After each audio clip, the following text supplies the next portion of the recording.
Всем привет! Вы на канале Польза.нет, меня зовут Саня, и здесь только подробные обзоры с целью сэкономить вам средства. И сегодня я расскажу вам о смартфоне под неймингом Realme 13 Plus 5G. Насколько он хорош, для чего он нужен.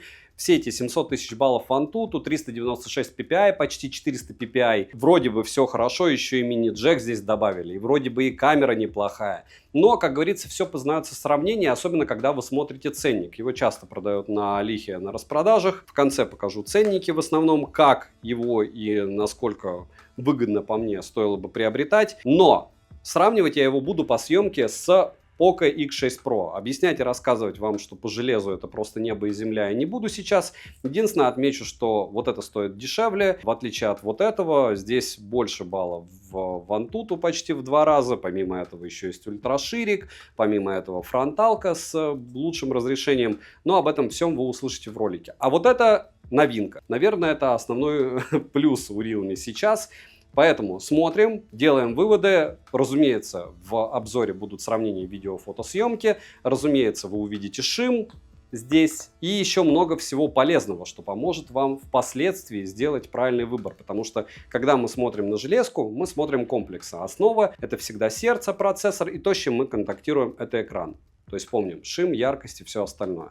Смотрим. Распаковка. Упакован смартфон стандартно. В комплекте мы имеем защитную пленку, кабель для зарядки с USB-A на Type-C и довольно мощный адаптер питания на 80 Вт. Защитный чехол, ключ для извлечения слота и руководство пользователя. Слот на 2 сим-карты или одну сим-карту и карту памяти до 2 ТБ, так называемый гибридный. Вес смартфона 186 граммов, а габариты его составляют 162 на 74 на 10,5 мм вместе с блоком камер, а без него 8 мм. 7 обзоров в неделю выгружаю, ежемесячно разыгрываю по смартфону Poco X6 Pro. Для участия в розыгрыше необходимо подписаться на этот YouTube канал с колоколом, оставить любой осмысленный комментарий больше 5 слов, и либо в комментарии, либо в описании своего канала указать свое имя в Телеграме. Подписаться на Телеграм-канал скидок, и вы автоматически в розыгрыше. Помимо этого еще iPhone 16 на Новый год разыгрываю. Условия в ролике по ссылке в описании. Перейдем же к смартфону. Начнем. Мы имеем темно-фиолетовый вариант, зеленый и золотой. Дизайн Realme 13 Plus такой же, как у модели Realme 13, но края с тыльной части более закругленные. Рамки выполнены из пластмассы, как и тыльная часть. Смартфон имеет стандарт защиты от влаги и пыли IP65, собран он хорошо, да и качество материалов неплохое. Топить я его не буду, потому что это BBK, а у BBK у меня Vivo X100S уже тонул с IP69K, так что их все IP я знаю, спасибо. Опять же, флагманы топить буду, а вот этот вот смысл не вижу никакого. В руке смартфон лежит удобно, и пользоваться им одной рукой в целом можно, все зависит от размера вашей ладони. На корпусе расположили стандартно кнопку питания, качели регулировки громкости, у них небольшой люфт, но есть, опять же в магазин можете пойти потрогать. Разъем USB Type-C OTG версии 2.0, что нехорошо, но неудивительно за эти деньги, микрофоны и стереодинамики. В настройках есть разные звуковые пресеты, но полноценного кастомного эквалайзера нет. Качество звука не лучшее, что я слышал за эти деньги, да и перекос по громкости между динамиками довольно заметный. Вибро с учетом габаритов и веса смартфона достаточно мощный, терпимый, виброотклик я бы не назвал самым приятным, но хороший, то есть это не дешман, просто нормальная вибра. Настроить силу вибрации возможности нет, к нашему сожалению, вообще здесь мало чего можно настроить. Также отмечу, что нет ТК-порта, но есть мини-джек на 3,5 мм, который расположен максимально несимметрично. Летим дальше. Смартфон оснащен OLED-дисплеем на 6,67 дюйма с разрешением 2400 на 1080 пикселей технологии Pro XDR. Технология Always On Display на борту, но по каким-то неясным мне причинам она здесь неполноценная. Соотношение к экрану корпусу 92,65%, что как у всех, плотность пикселей составляет 395 ppi, что хорошо и стандартно. Подбородок у экрана не громадный, за что плюс, но он есть, и это факт. Экран прямой, дырочка под фронталку небольшая. По заявлению производителя, яркость экрана 600 нит, в пике 2000 нит, по моим же замерам в пике он выдает 1600 люксов, на 100% 800 люксов. А если вы начинаете играть на этом игровом смартфоне в игровом режиме с фиксированной яркостью, он показывает вам 270 люксов через минут 10. 90 FPS он в PUBG не держит, обычном, разумеется, с минимальной графикой. Но об этом вам расскажут в других роликах, в которых он игровой. Функция автоматической регулировки яркости работает неплохо, частота обновления экрана максимум 120 Гц, частота дискретизации касания до 1200 Гц, которые я не видел. Но тач в играх работает хорошо. Залипать начинает через минут 20, люто залипать через час не начинает. То есть играть можно, выигрывать будете, но ощущение, что это не игровой смартфон, вас будет постоянно догонять. Притом правильно. Мультитач есть, экран спокойненько откликается на 10 касаний одновременно, показатели шима выше 30% не поднимаются, если измерять устройством Radex. А в случае, если вы прибором с двумя поверками ТК измерять, то шим будет 100%. Именно поэтому, если вы посмотрите много обзоров, вы измерение шима не увидите, потому что он здесь не очень хороший. Экран в целом меня порадовал. В настройках можно отрегулировать тон экрана, выбрать цветовой режим, настроить режим сна, защиты глаз и не только. Летим дальше. Процессор установлен MediaTek Dimensity 7320 Energy с техпроцессом 4 нанометра, с 8 ядрами и максимальной частотой 2,5 ГГц. Графический процессор Mali G615MP2, оперативная память LPDDR4X на 8 или 12 ГБ, внутренняя память типа UFS 3.1 на 128 или 256 ГБ. Операционная система Realme UI на базе Android 14 версии. Система работает неплохо. Режим GT на борту. Также есть ряд других полезных функций, которые можно найти в настройках. Что касается системы безопасности. Разблокировать экран можно при помощи сканера отпечатков пальцев, внедренного под экран распознаванием лица стандартными способами разблокировки. Сканер отпечатков пальцев работает корректно, быстро. Зарегистрировать один и тот же отпечаток пальца нельзя. И хотя, может быть, там у вас один раз из 10 и будет промах, то в целом, когда вы привыкнете, промахов потом не будет. Распознавание лица срабатывает корректно и быстро. Это прям факт. Опять же, относительно быстро, учитывая какой это смартфон. Средняк. Нести биометрические данные можно только одного лица. По связи имеется поддержка Wi-Fi 6 серии, что круто. 5G сетей с режимом Dual, 4G сетей и ниже. Здесь глобалка, бенды все для 4G. Датчик приближения отрабатывает без нареканий, он здесь физический. Bluetooth чип свеженький, версии 5.4, аудиокодеков на борту более чем вам достаточно. NFC модуль в наличии. На данный момент можно оплачивать МИРПМ для бесконтактной оплаты. В GPS-тесте 13+, показывает точность в 1 метр, что стандартно для Dimensity. Но он здесь какого-то лешего однодиапазонный, а не двухдиапазонный. Емкость аккумулятора 5000 мАч. В PC-марке устройство выдает спокойненько. Довольно скромно, я вам скажу. 8 часов 42 минуты, и никаких там супер цифр нету здесь. Хотя, с другой стороны, это не так и плохо. Work Performance выдает 12 тысяч. И в целом заряжается он от 0 до сотки в районе 50 минут. До часа он у меня всегда заряжался родной зарядкой. При просмотре роликов на YouTube по Wi-Fi у меня уходит от 3 до 5% заряда. Зависит и от яркости, от магии электронов. В играх за 1 час уходит в среднем 22-21% заряда. Но, повторяюсь, что в том же даже PUBG,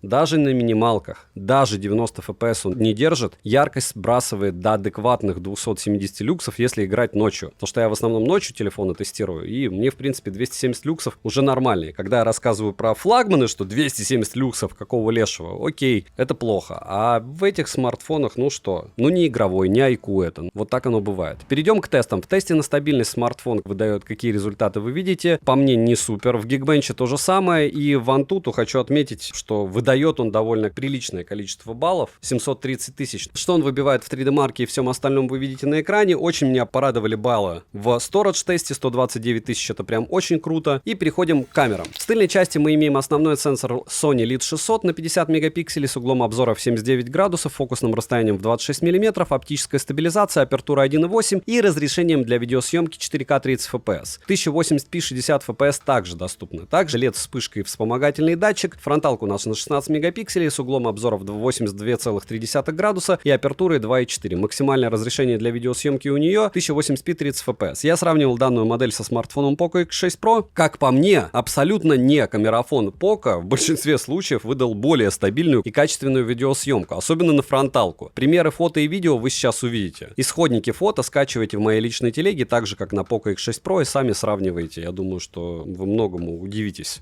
И небольшая ремарка. АОТ лечится установка одной АПКшки, но эту АПКшку нужно скачивать с форумов. И да, у вас тогда будет Always on Display, не обязательно будет брать это дело все в руки. Но почему Realme само этого не сделала, это непонятно. После установки АПКшки у вас будет вот это вот дело всегда включенный дисплей. Но помним, что бы вы ни скачивали с интернета, если это не с магазинов, из разряда Play Market приложений, это может быть опасно. Вот смотрите, это сравнение съемки ночной 4К 30 FPS. У Xiaomi включен HDR, на Realme HDR нет. И когда вам будут рассказывать, что Realme это камерафон, Ну вот стоимость у них плюс-минус одинаковая. То есть Xiaomi очень часто по 20-ке. Не считая процессора и всего остального, вы должны купить Realme. Почему? Правильно, потому что у них самая лояльная интернет-тусовка. Да? Сейчас опять скажут, что я на Realme гоню. В общем, делайте выводы сами. Вот я на магазин этот смотрю и думаю, X2. Здесь X2, вполне возможно, кстати, у Realme будет лучше. Давайте держим кулачки за Realme. Но мне кажется, нет. Но мы будем все равно стараться. Да. X6 против X10. X10 на Realme и X6 на Xiaomi. Ну, допустим, X6 против X6. Ну вот, читабельнее на X6 у Realme. X1. То есть мы уже нашли сценарий, в котором Realme будет выглядеть поприличнее. На Realme очень много шумов, наверное, на Xiaomi тоже, но я пока этого дела не вижу.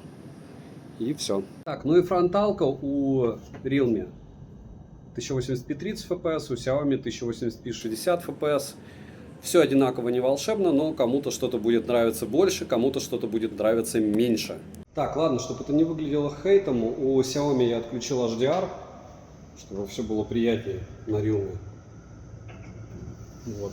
Может быть, наоборот, Xiaomi от этого выиграет. Но об этом мы узнаем только в режиме реального времени, вот сейчас, допустим. Напоминаю, что Poco это вообще не про съемку. То есть то, что вы видите за утрированный двадцатник, это, по идее, совсем не про съемку. Но Realme ценовой категории 13 Pro дороже, 13 Pro Plus дороже. То есть, по идее, вот этот 13 Plus, такой же, как 13 а-ля Pro, он должен ушатывать Poco по полной программе. Есть у вас ощущение, что он ушатывает Poco? Не сарказм. Я надеюсь, что вы поделитесь своими ощущениями. Вот такой основной модуль. Еще раз, 1080p 60 fps против 1080p 30 fps. И почему так много примеров? Потому что все познается в сравнении. Почему больше примеров ночью? Потому что ночью это сравнение лучше всего заметно. Разница в съемке. А то, что вы только при идеальном освещении будете снимать, это очень низковероятно, согласитесь? И вечер, и недостаточное освещение, и вот такие вот лампы противные. И в движении вряд ли вы будете ставить смартфон на штатив. И, скорее всего, вы даже будете забывать, когда будете посылать какие-то видео кому-то, что это не супер хорошее качество. Ну, вот такое качество у вас будет. 4К 30 FPS, съемка с двух рук, ночь. Вот здесь, кстати, другая чуть-чуть история. Посмотрите, как вытягивает из теней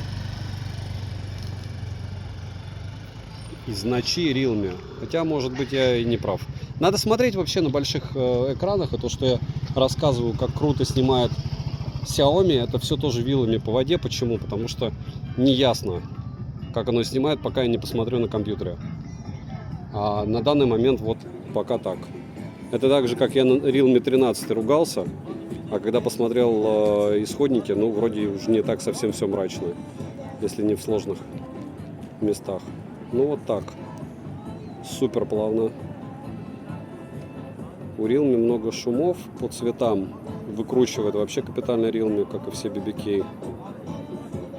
Ну, что делать? Мне только дошло, что здесь еще и работает у кого-то музыка, поэтому лучше отойду, чтобы меня не забанили и не надо было вырезать этот пример съемки, так как если будет слышна музыка, то пример съемки придется вырезать. Вот так примерно вас будет видеть собеседник или не собеседник на фронталку. Работа со светом, ну, видно у кого лучше. Что, кстати, удивительно. Вот посмотрите, как все-таки, да, познается в сравнении. Ты берешь смартфон за одни и те же деньги одного и другого бренда, и магия у кого-то улетучивается. Напоминаю, у Realme нет ультраширика. На секундочку, он, конечно, мало кому нужен, ужасного качества, но иногда вы платите за то, что вы покупаете. Если что-то есть, это хорошо. Если чего-то нет, это не всегда хорошо. Значит, кто-то где-то сэкономил, значит, должны скинуть ценник. 4К 30 FPS на Poco не включен HDR, я его потом подрублю, и когда подрублю, вы увидите, насколько он хорошо отрабатывает. А пока примерно прикидывайте, как он будет работать со светом. Есть, они включили этот фонарь, Вот так отрабатывают они со светом самым противным фонарем. И вот так они будут работать с не самым противным фонарем. Но я вам скажу, извините за фамильярность, что вот то, что я вижу, пока отрабатывает со светом хуже. Но это без HDR. По идее, с HDR лучше быть не должно, но оно лучше. Но не намного, но лучше. Вам виднее, как говорится, ну вот так примерно сможете снимать на эти два смартфона. И фронталка в тех же условиях 1080p 60 fps против 1080p 30 fps. Ставьте на паузу, смотрите, как это дело отрабатывает. А вот сейчас очень плохая картинка. А вот здесь фронталка по мне отрабатывает лучше на поко со светом. Хотя тоже такие лучи, что непонятно у кого. Вот здесь лучи направо-налево, этот вверх-вниз. И вот такие вот цветастые штуки, на которых можно очень хорошо определить, кто выкручивает цвета. Realme выкручивает. Что вот 4К 30 FPS с HDR, 4К 30 FPS без HDR, с HDR у Poco. И вот так вы сможете снимать ночью с этих двух смартфонов в тех же условиях. В одинаковых, в тех же. Я просто уже снимал на Realme, получается. Уже снимал, теперь снимаю на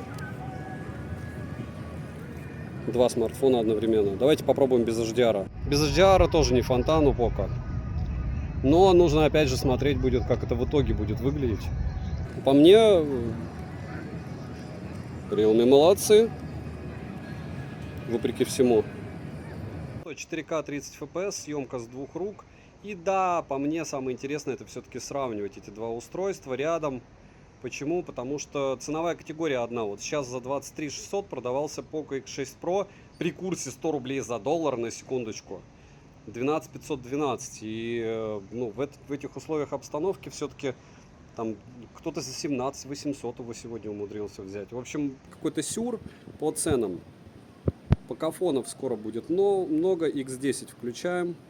X6 против X10. Вот если X6 2, кому нужен зум. Но на таких смартфонах вообще зумом пользоваться, я считаю, это только счетчики сфотографировать, потому что все остальное это, конечно, извращение. Вот сейчас Realme тормозит, я не уверен, но скорее всего из-за процессора он у вас в картинке тормозить будет тоже. Но не факт. Так, ну смотрите, Xiaomi без HDR, Realme с HDR, динамический диапазон на фронталке 1080p 30 fps у Realme. Вау, ну бюджетный, и рассматривать его как смартфон, на который ты сможешь себя снимать на фронталку, это такое себе. Если мы еще и врубим HDR на Xiaomi, то разница будет вот такой. И не надо смотреть на Pro Plus или еще что-то. Pro Plus это другая история у Xiaomi, это Realme 13 Pro Plus.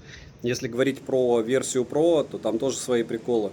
Но повторяюсь, Poco это вообще не про камеру, а Realme там, где вроде бы должно быть про камеру, вы видите, что сейчас в итоге. 4К 30 FPS, так я вам скажу, непривычно, когда у тебя нет ультраширика, я вроде их хейчу, но есть хотя бы что хейтить.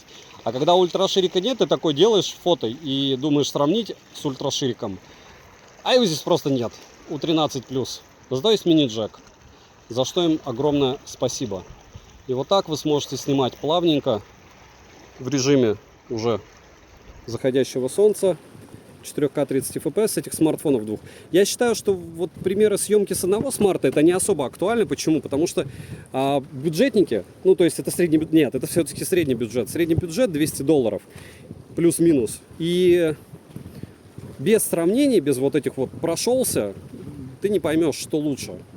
Слишком все рядом, кажется, по спекам. Хотя это не так. И на Poco еще не включен HDR, но цвета у Realme просто дикие. То есть вот эта вот дорожка, которую вы видите, она вообще не такого цвета. Но и камни не такого. Ну вообще все не такого цвета. Но с другой стороны это хорошо, потому что можно увидеть, что какой-то смартфон может снимать в тех цветах, в которых все это дело присутствует в реальности. Это я говорю сейчас про Poco. Кто бы мне говорил, да, что я про Xiaomi буду говорить, что он нормально снимает по цветам. Но в сравнении с Realme это так, мягко скажем, так. Хотя, может быть, Realme что-то где-то да обработает, но обычно даже Vivo, вот сейчас у меня X200 Pro Mini, классно снимает воду, а зеленью вообще беда какая-то. То то есть перекрутка. Зато вытягивает из теней лучше намного, по-моему, Realme сейчас. Немного 4К 30 FPS с HDR на Poco и без HDR на Realme. У меня такое ощущение, что у Realme проца не хватает, чтобы записывать, и он пропускает кадры. Но это опять же я вижу на... Ну как ощущение? Это вижу на картинке, на телефоне. Но вполне возможно... Смотрите, мерцание какое интересное, да, и там, и там. Вполне возможно, что все это будет лучше уже в записи. То, что будете видеть вы.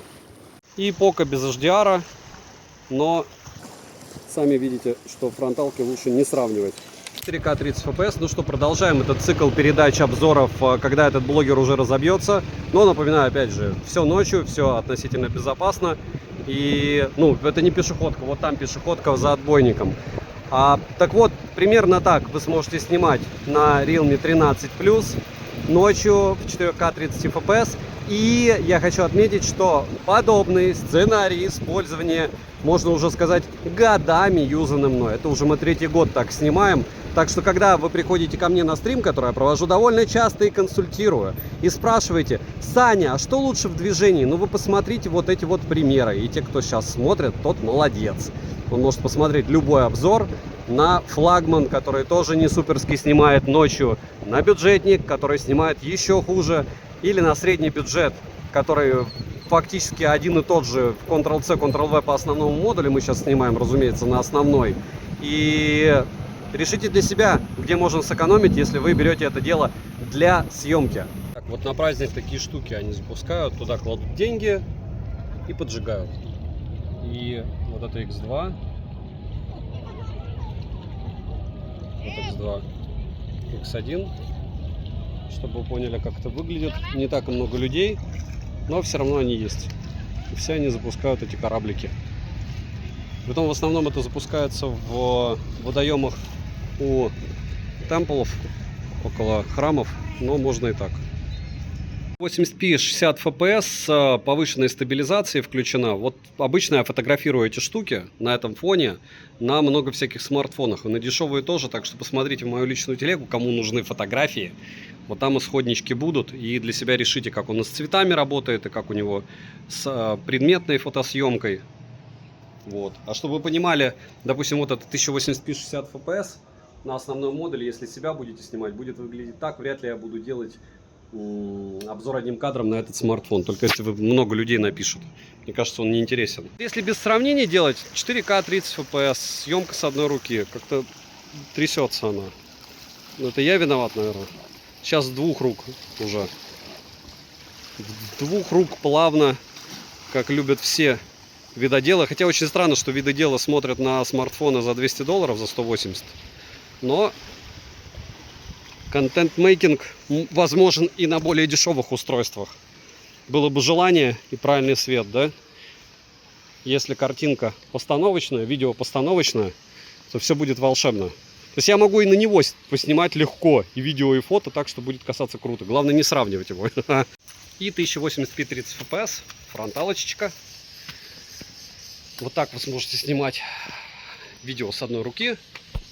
Движение давайте попытаюсь плавно. Вот, допустим, вы захотите, и вы на опыте, как и я, снимать плавно. Хотя, может, у меня уже рука устала снимать, но вообще не устала.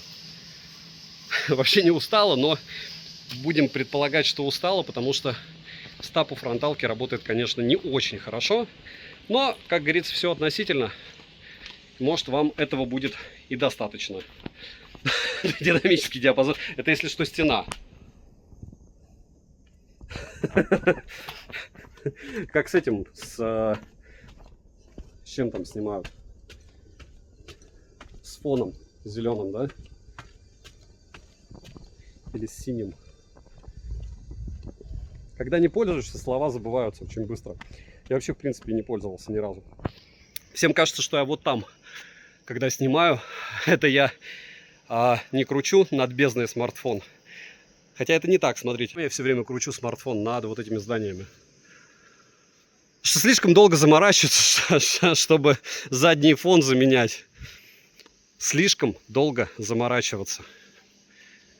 И 1080p 30 fps, фронталка. Съемка в лифте.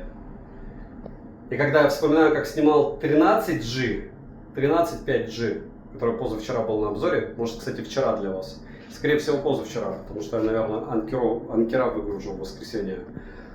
Ну, это прям неплохо, хочется сказать, хорошо. Но главное, как говорится, не сравнивать с тем же Poco X6 Pro, который на 8256 стоит также. Плюс-минус, там чуть-чуть разница. Пример съемки того, как может делаться кофе. 4К 30 FPS. Я через паузу снимаю сейчас. Была пауза. И смотрим, как отрабатывает автофокус, как вам нравится, чтобы работали микрофоны. Периодически с гейзерной так буду делать. Периодически вот с такой. Еще разок.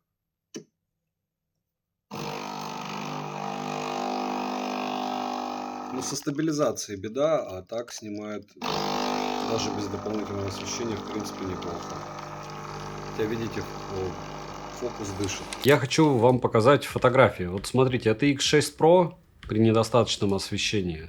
Это фото на Realme, то есть 13+. Вот чтобы вы понимали, все исходники в моей личной телеге 35, то есть основа, а здесь и нет больше ничего, только на макро если. И насколько хуже фотография у одного или второго смартфона, но по мне вот это вот прям совсем печаль. Это еще получше по печали. Если брать ночное фото X6 Pro и Realme, здесь вроде бы у Realme даже местами какими-то лучше получается, где-то. В чем-то нет. То есть, допустим, вот смотрите, со светом работаю. Здесь хоть что-то видно, здесь не видно. И так можно любой участок брать. Про фронталку вообще лучше не говорить. Хотя здесь, опять же, в этом сценарии использования стаб у Realme отработал лучше. И если мы говорим про видео, то там вообще все печально. У фото все-таки Realme может. Даже с учетом того, насколько по видео она мне не понравилась. Эта камера, притом фронталка у Poco, особенность в том, что вообще всегда, очень часто, скажем так, отрабатывает плохо стабилизация. У Realme намного лучше. Единственное, ночью фотографии у Realme получаются, нужно ждать. У него выдержка автоматом включается в автомате. И иногда фотографии довольно часто появляются смазанными. В общем, по модулям ни телевика, ни какой-то суперской фронталки, и по видео вы уже примерно видели. Не все ужасно, но, опять же, конкурент в те же деньги почему-то в большинстве сценариев уделывает. Минусы: сильный перекос по громкости между динамиками. Опять же, по моему мнению, помимо этого, Always on Display неполноценный. Помимо этого, у него какая-то лютая задержка при фотографировании ночью. Это правильно отметили во многих обзорах уже. Внешний вид не соответствует ценнику, как минимум. Опять же, мое мнение. И ценник не конкурентоспособен, учитывая, что здесь у вас всего один модуль. Даже ультраширика нет, не говоря уже о телевике. А фронталка куром насмех на уровне каких-то супербюджетников. За что зацепиться в этом смартфоне, я не понимаю. Стабильности в играх мало. Она есть, но ее реально мало, и больше ее здесь не будет. И я не понимаю его позиционирования. Это конкурент кому? Линейке C своей же? Можете мне написать. Может быть, я чего-то не понял. Цену можете посмотреть по ссылке в описании к видео. Не забудьте подписаться на телеграм-канал скидок взаимопомощи и мой личный телеграм-канал по ссылкам в описании. Всем огромное спасибо за просмотр. Повторяюсь, что у меня взгляд довольно простой. Есть конкуренты. С основными конкурентами я девайсы и сравниваю либо в те же деньги, либо конкуренты чуть-чуть дешевле. Опять же, по моему мнению, выгодные конкуренты. Те же Poco — это всегда глобалка. Если Realme до этого продавали за телевики, то в этой модели за что продают? Мнимые игровые свойства у Dimensity на 700 тысяч баллов. Резюмировать я бы хотел довольно мучительно. У Poco X6 Pro основной минус — это датчик приближения. Он здесь виртуальный. И это многих бесит, и это качует из версии в версии. Здесь он физический. В принципе, это единственный плюс. То есть, что они делают? Они пытаются вам продать устройство с а-ля лучшей операционной системой дороже, чем Poco X6 Pro. На данный момент, вот сегодня распродажа, они стоят одинаково. Чаще Poco X6 Pro можно в 20-ку купить, но вот чаще вот это вот дело дороже. Красный ценник для него, учитывая шим, учитывая то, что он сбрасывает яркость в играх, то есть это абсолютно не игровой смартфон, я не знаю, для кого он игровой. Да, огромный плюс, что здесь мини-джек. Камера своих денег не стоит, начинка своих денег не стоит, позиционирование вообще непонятно какое, как вы его будете продавать потом, даже гипотетически вообще непонятно, потому что человек, который покупает Realme, Realme 13 Pro, Realme 13 Pro Plus, Realme 13 Plus, Realme 13, они чуть ли не через 3 месяца новые клепают. Но у Realme меньше рекламы в системе, как мне правильно отмечают, только я знаю, как ее отключать, если у вас есть мозг, вы тоже узнаете. Если вы продаете в Realme, вы отличный продавец, это отличный девайс, хороший за свои деньги где-то там. В моем понимании красный ценник этому устройству 17 тысяч. Вот больше он точно не стоит. Можете мне написать в комментах, что вы думаете об этом всем. Потому что одно дело Redmi Note 13 Pro Plus, который также по 23 продается, который вообще его просто во всем просто разрушает. Другое дело Poco со своими датчиками. И третье дело Realme вот с этим вот абсолютно простым устройством, которое внешне выглядит как ультрабюджетник, с одним модулем, максимально убогой фронталкой, шимом космическим и ценником, как будто конкурентов нет. Нет Realme. У вас есть конкуренты, и у вас не только реклама на YouTube, у вас есть и обзоры на ваши девайсы. Он не волшебный, зарядка быстрая, классная, IP65, которую я проверять не буду, я знаю вашу IP69K у BBK, вспоминаем Vivo X100S, который у меня утопленный лежит. Вот. И топить флагманы я ваши буду, обозревать все смартфоны Realme, iQOO и всего остального тоже буду. Напишите ваше мнение, может быть, я как-то на него не так посмотрел, напишите ваш рекомендованный ценник, опять же, смотря на весь рынок. Девайсу от меня за 1017 однозначно бесконечная, да, со всеми минусами. Добра и удачи вам, дорогие друзья. Подписывайтесь на канал с колоколом.